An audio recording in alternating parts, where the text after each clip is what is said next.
മാന്യ പ്രേക്ഷകർക്ക് ഇലഞ്ഞൂർ ബ്ലോഗിലേക്ക് സ്വാഗതം. ഇലഞ്ഞൂർ ബ്ലോഗ് ഇപ്പോഴുള്ളത് ഇലഞ്ഞൂർ ബ്ലോഗിൻ്റെ അഭ്യുദയകാംക്ഷിയും അതുപോലെ തന്നെ പ്രവാസിയുമായ ശ്രീ പ്രകാശിൻ്റെ വീട്ടിലാണ്.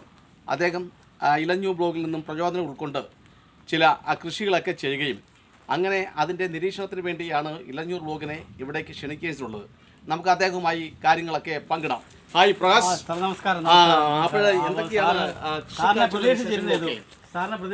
നമ്മള് മെയിനായിട്ട് നമ്മുടെ ഒരു സംശയം എന്ന് പറഞ്ഞു കഴിഞ്ഞാല് ഇത് നമ്മുടെ ഒരു സുഹൃത്തിന്റെ കയ്യിൽ നിന്ന് മേടിച്ച ഒരു പ്ലാവാ. അതെ.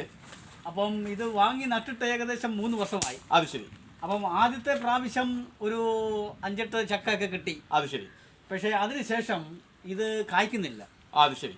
അപ്പോൾ അവൻ തന്നപ്പോൾ പറഞ്ഞത് 3 വർഷം കഴിഞ്ഞ് കഴിഞ്ഞാൽ തുടർച്ചയായിട്ട് കായ്ച്ചോളും എന്നാണ് പറഞ്ഞത്. അത് ശരി. പക്ഷെ ഇപ്പോൾ അത് വലിയ കായ്ഫലമില്ല. അതിനെന്താണ് നമുക്ക് ചെയ്യാൻ പറ്റുന്നതെന്നുള്ളതാണ്. അപ്പോഴേ ഇത് നമ്മൾ മനസ്സിലാക്കിയെടുത്തോളം ഇത് വിയറ്റ്നാം സൂപ്പർ എർലി എന്ന് പറയുന്ന ഒരു പ്ലാവാണ്.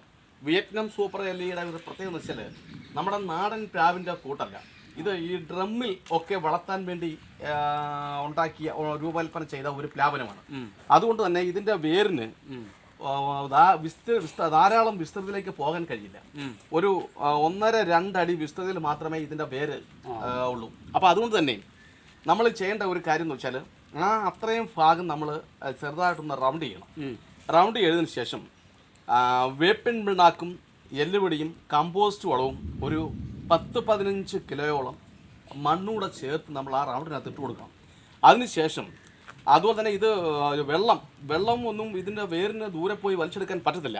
അപ്പോൾ അതുകൊണ്ട് തന്നെ നമ്മൾ ഈ ഡെയിലി നമ്മൾ ഈ കഴുകുന്നതും ഒക്കെയുള്ള വെള്ളം ഇതിൻ്റെ ചോട്ടിൽ വീഴാനുള്ള ഒരു സംവിധാനം ഉണ്ടാക്കണം. ഒന്ന്. പിന്നെ മറ്റൊന്ന്, ആണ്ടിലൊരു 3 തവണയെങ്കിലും നമ്മൾ ഇതിന് വളം ചെയ്യണം. പിന്നത്തെ വളം എന്ന് വെച്ചാൽ നമ്മുടെ വേപ്പിൻ പിണ്ണാക്കും നമ്മുടെ ഈ കടലപ്പിണ്ണാക്കൂടെ ഒരു ബക്കറ്റിനകത്ത് ഇട്ടിരുന്ന് നിറച്ച് വെള്ളം ഒഴിച്ചിട്ടിരുന്ന് ദിവസവും നമ്മൾ ഇളക്കി കൊടുക്കണം. ഇളക്കി കൊടുത്ത് കഴിയുന്നുണ്ടെങ്കിൽ 4 ദിവസത്തിന് ശേഷം അത് ലായനിയാവും. ഈ ലായനി 1 ലിറ്റർ ലായനിക്കകത്ത് 2 ലിറ്റർ വെള്ളം ചേർത്ത് ഇതിൻ്റെ ചോട്ടിൽ നമ്മൾ ഒഴിച്ചു കൊടുക്കണം.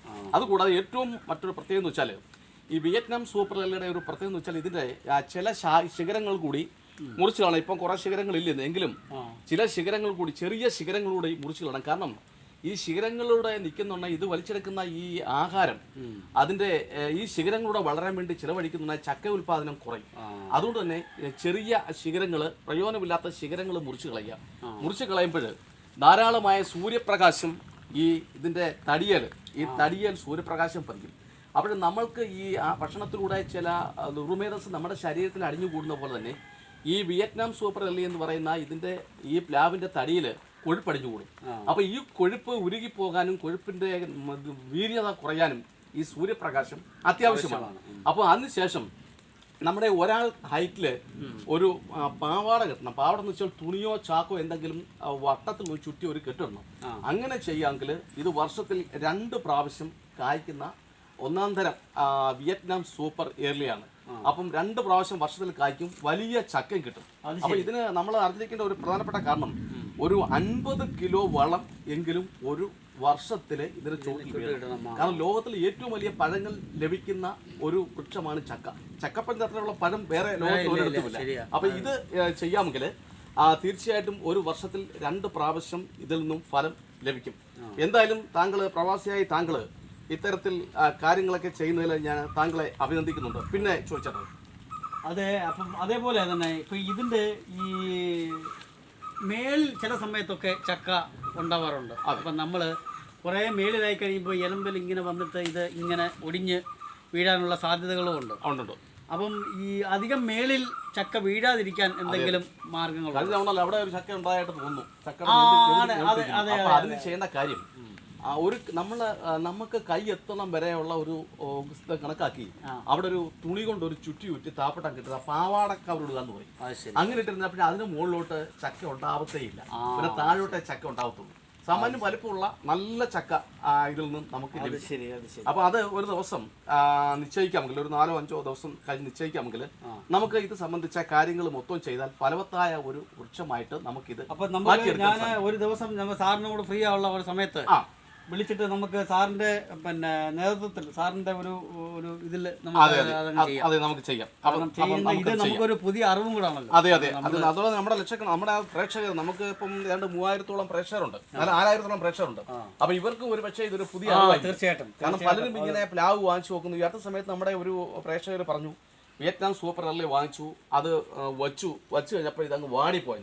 അപ്പോൾ അത് വാടിപ്പോയതിന് എന്ത് കവർ പൊട്ടിച്ചപ്പോഴത്തെ കുഴപ്പം വന്നു. അപ്പോൾ ഈ കവർ ചക്ക പ്ലാവ് വെക്കുമ്പോൾ ശ്രദ്ധിക്കേണ്ടതെന്ന് വെച്ചാൽ പ്ലാവ് വാങ്ങിച്ചുകൊണ്ട് വന്ന് നമ്മൾ ഒരു ദിവസം വെച്ചതിൽ അന്ന് ഈ പ്ലാവിൻ്റെ ഈ കവറിനകത്ത് വെള്ളം ഒഴിക്കുന്നു.